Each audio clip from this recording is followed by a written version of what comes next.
कटैले बारू झरले बारू झूलथी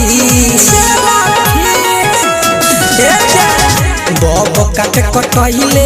बारू झरले बारू झूलथी तोर के लेब तोरा माइयो के लेम दोनों जनी के सेल्फी तोर के लेब तोरा माइयो के लेम दोनों जनी के सेल्फी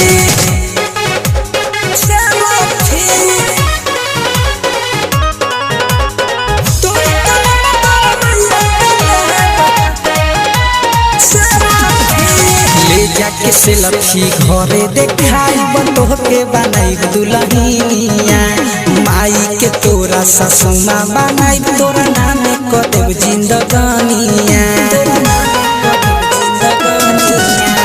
ले जाके सेल्फी घरे देखाई तोहके बनाई दुल्हनिया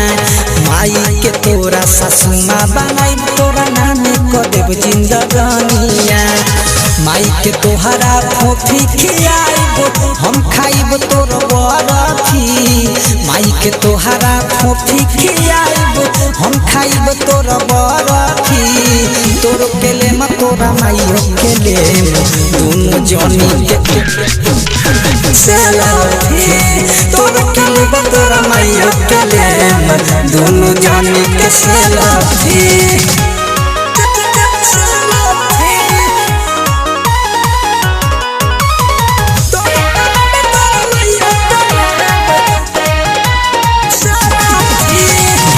अकेला से करना बहाना शादी करे हम तोरे से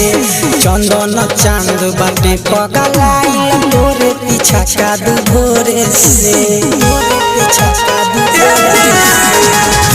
अकेला से करना बहाना शादी करे हम तोरे से चंदन चांद बाटे पगलाइल तोरे पीछे कादू भोरे से डीजे संदीप खियाई तो है गुलाबी डीजे संदीप खियाई तो है गुलाबी तोर के लेब तोरा माइयो के लेब दोनों जनी के सेल्फी